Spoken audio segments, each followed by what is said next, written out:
Hi, it's me, Beard Grylls. I'm in Daxing, on the outskirts of Beijing, China, and had to escape Typhoon Kuntu in Hangzhou. And so I've been here for 3 days. It's rough going. I've been isolated and lonely.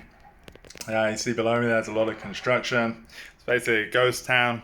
It's a town that hasn't been built yet, so I need to find my way home and find my own sustenance. The things I managed to find is, one thing is these pears, they grow on the building opposite, so I was able to stretch over there and grab one of these. A bit brown and nasty. We'll try a brown bit.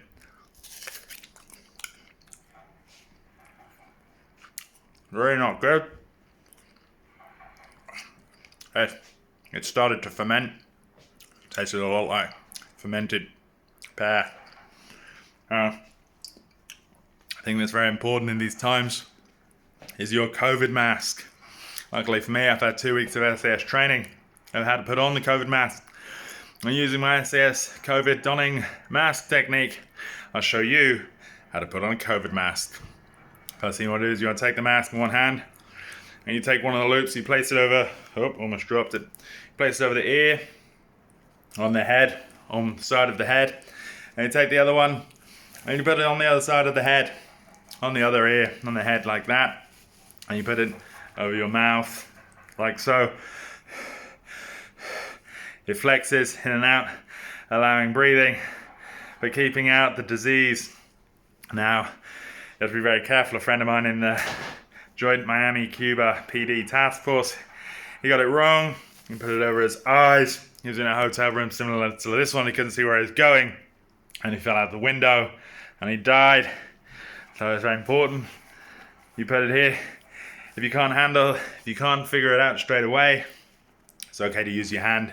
You just hold it over your mouth, like so. It can also work. Another good use of the COVID mask is if you need to transport fermented pears around, you can just place it in the mask like that. It's got a couple of handles on it. You lift it up. Makes a very handy bag. It's quite cute and a lot of fun. Another good thing they got in the room here is you have these bomb droves. These are wardrobes and they double up as bomb raid shelters. So if nuclear war does break out, you can get inside here and offer you a modicum of protection against a small thermonuclear device. I'm in my bomb drobe. It's dark, but I'm safe and I'm protected. Another problem you have here in Beijing is bees. People don't know this a lot about Beijing, but you do have these bee nets on the window like that. And people think they're for mosquitoes. It's not actually for small bees. But some bees can still get in and they shoot their bee eggs inside to the room. And then within the space of minutes, they've grown to gigantic bees which can measure up to 2 feet. So to combat this, what the hotel room provides is they provide bee fighting equipment like that. So now I'm good. I'm protected from the window, from the smaller bees. And I have my bee cage to protect me from the bigger bees. The upside of the bee cage is you can poke things through. If you need to stay in the cage for a long time, you can poke things through like that. So I can put, like for example, my cheese sock through the bee cage, and if I ever need some sustenance,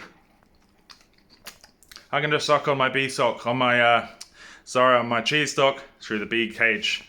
So I've got my bee cage and my cheese sock, got my COVID mask and my fermented pears. Beard out.